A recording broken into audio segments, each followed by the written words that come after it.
What's the good word, y'all? DKB here. So, Trey Wingo 2 days ago dropped a earth-shattering tweet for a lot of us New York Jets fans that said, hearing Rodgers to the Jets is done. History about to repeat itself between New York and Green Bay.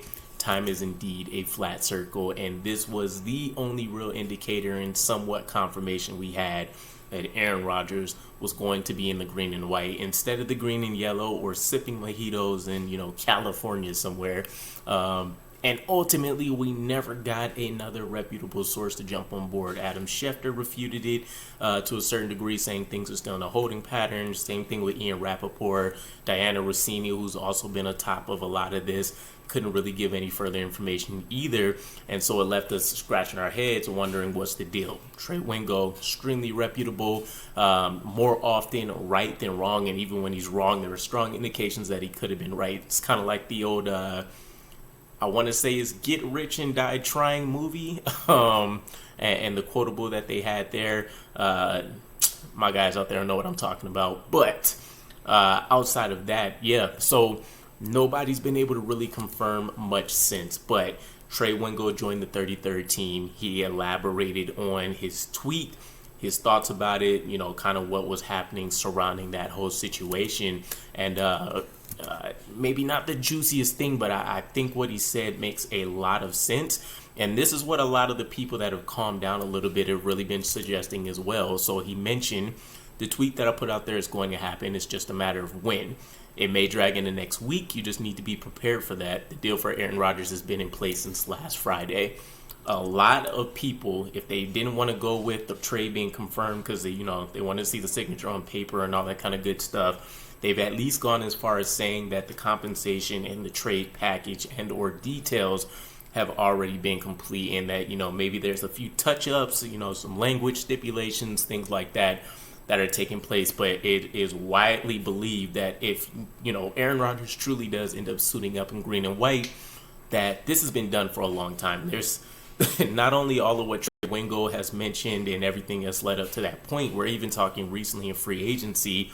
Why would Aaron Rodgers be giving the New York Jets a wish list? Why would the New York Jets be pursuing people on this wish list, among other people that have connections to him, like Jamal Williams, and throwing in Randall Cobb and all of these different things? And so, everything in the universe says we are going to be taking a quarterback from Green Bay once again. But I do like what Trey Wingo mentioned surrounding the optics of this whole situation, and that more so holding things up than anything that has to do with Aaron Rodgers in and of itself, or anything that has to do with working out the contract restructure or the trade package. So he mentions when you're trading Aaron Rodgers, you need to button everything up.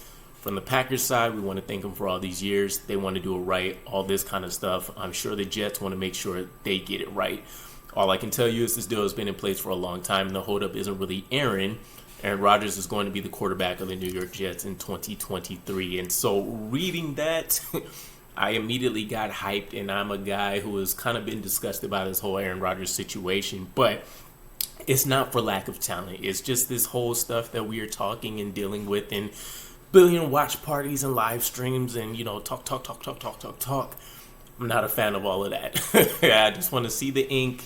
Here's some of the negotiations and the size and what the perspectives were, and we move on with life. But nonetheless, Aaron Rodgers strongly seems like he's going to be a New York Jets. And, alluding back to what Trey Wingo mentioned about the optics of it, I do think that makes a lot of sense. You think about the guys like Tom Brady, Peyton Manning,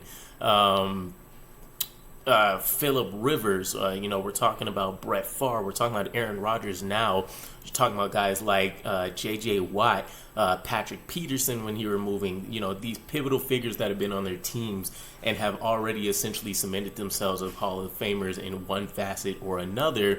And, there's a lot of narrative control that kind of goes on with these guys, what information is being provided or leaked out, getting ahead of the story in certain ways, Instagram post, or in this case, Twitter, that's breaking news to people before maybe the player is ready to, or however it is that they want to set things up for, this new destination or decision that they are either going to or making respectively.